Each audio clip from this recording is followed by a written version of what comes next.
Oke, halo semuanya. Langsung aja ya. Di ulasan kita kali ini, kita bakal membedah sebuah narasi yang super kaya dari cerita rakyat Nusantara.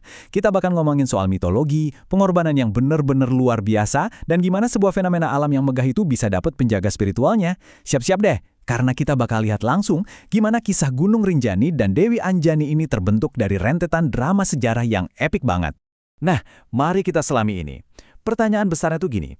Gimana bisa sebuah kesalahan fatal dari seorang raja justru malah jadi semacam katalisator buat lahirnya sosok penjaga legendaris untuk salah satu gunung paling ikonik di Indonesia? Untuk pecahin teka-teki ini, kita harus putar mundur sedikit ke awal cerita dan ngintip kondisi kerajaan pada saat itu. Semuanya bermula di Kerajaan Tuan. Ini tuh kerajaan yang super makmur dan damai. Rajanya bijaksana banget, namanya Datu Tuan. Dan dia didampingi sama permaisuri yang hatinya sangat lembut, Dewi Mas. Hidup mereka bahagia, rakyatnya juga sejahtera. Tapi, ya, selalu ada kata tapi kan? Ada satu kepingan yang hilang dari gambaran sempurna ini. Setelah bertahun-tahun, mereka belum juga dikaruniai anak untuk nerusin tahta. Nah, kekosongan inilah yang memicu semua rangkaian peristiwa gila berikutnya. Dan ini bawa kita ke salah satu momen paling mengejutkan di kisah ini.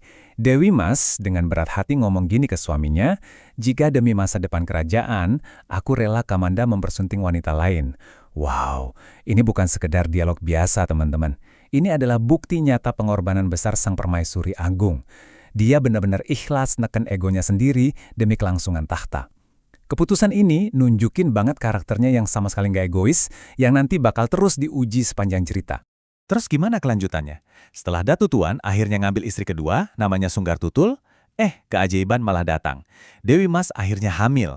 Tapi, di sini kita bisa lihat kontras yang kelihatan banget. Di satu sisi, ada Dewi Mas yang selalu mikirin masa depan kerajaan. Di sisi lain, ada Sunggar Tutul. Alih-alih ikut senang, dia malah diliputi rasa cemburu parah dan takut posisinya di hati raja bakal kegeser.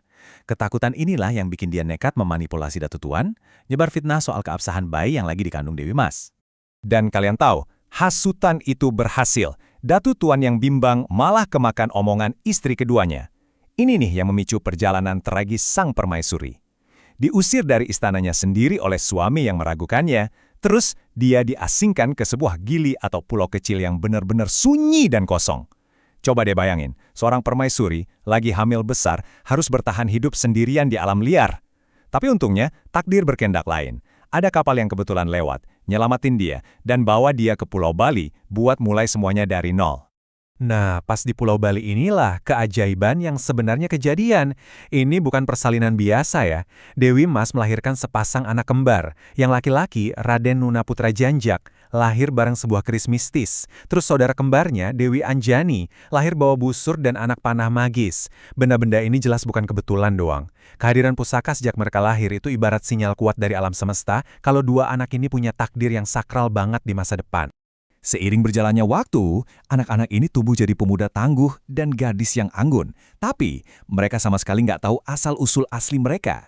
Di lingkungan sekitarnya, si kembar ini sering banget diejek dan dikucilin gara-gara dianggap nggak punya bapak. Dorongan pengen tahu yang kuat, ditambah penolakan sosial tadi, bikin mereka akhirnya nekat nuntut penjelasan dari ibu mereka. Ini memunculkan satu pertanyaan besar banget buat kita. Apa yang bakal terjadi kalau kebenaran yang selama ini dikubur dalam-dalam udah nggak bisa ditahan lagi? Akhirnya, dengan berat hati Dewi Mas nyeritain semuanya. Dari situlah dimulailah perjalanan epik mereka nyari kebenaran. Pertama, mereka jadi tahu kalau ayah kandung mereka itu ternyata seorang raja berkuasa, Datu Tuan. Kedua, dengan tekad bulat dan pusaka magis di tangan, si kembar ini berlayar berhari-hari menyeberangi lautan buat balik ke Lombok. Dan ketiga, puncaknya nih, mereka sampai di Kerajaan Tuan dan harus beneran bertarung lawan pengawal istana yang ngeremehin dan ngehalangin mereka buat ketemu sang raja. Di tengah kacaunya pertarungan di gerbang istana itu, pas Datu Tuan keluar dengan marah dan niat menghukum si kembar, tiba-tiba ada intervensi magis. Sebuah suara gaib menggema dari langit bunyinya kira-kira begini, "Jangan sakiti anak-anak itu. Mereka adalah darah dagingmu sendiri," dari permaisuri Dewi Mas. Momen yang merinding banget kan? Ini adalah titik baliknya. Raja akhirnya sadar sama kesalahan fatal yang dia buat bertahun-tahun lalu. Tabir kebohongan runtuh saat itu juga. Sadar udah bikin kesalahan sebesar itu, Datu Tuan langsung nyusul ke Bali dengan penuh penyesalan. Dan disinilah kita nemuin inti moral ceritanya. Pemaafan seorang ibu yang luar biasa murni. Bayangin, meski udah diusir, difitnah abis-abisan, dan dibiarin menderita, Dewi Maswan nunjukin kebesaran jiwa yang gak masuk akal. Dia nggak cuma maafin Datu Tuan dengan tulus, tapi dia juga maafin Sunggar Tutul, iya, wanita yang udah ngancurin hidupnya. Kebesaran hati Permaisuri Agung inilah yang pada akhirnya balikin kedamaian dan nyatuin lagi kerajaan mereka yang sempat hancur. Oke, setelah keluarga kerajaan ini kembali bersatu, kita mulai lihat gimana karakter Dewi Anjani berkembang. Dia tumbuh jadi pemanah yang jago banget pakai busur magisnya itu. Ngeliat bakat luar biasa ini, ayahnya, Datu Tuan, ngucapin sesuatu yang lumayan bikin merinding. Dia bilang, "Aku punya firasat, kelak engkau akan menjadi seorang pemimpin yang agung, namamu akan dikenang turun-temurun." Ini bukan cuma sekedar pujian bangga dari orang tua ya, ini ibarat ramalan soal takdir besar yang udah nungguin Dewi Anjani di depan mata. Nah, apa yang bikin bagian ini super menarik adalah gimana kekuasaan itu akhirnya dibagi. Sesuai tradisi zaman itu, Raden Nuna, karena dia anak laki-laki, yang mewarisi tahta politik. Jadi dia yang nurusin tahta kerajaan tuan. Tapi coba lihat Dewi Anjani. Dia emang gak dapat tahta politik, tapi dia ditakdirkan nerima mandat mistis yang skalanya jauh lebih masif dari sekedar kerajaan manusia. Pembagian ini cerdas banget sih, karena ngebentuk keseimbangan yang pas antara kepemimpinan duniawi dan kepemimpinan spiritual.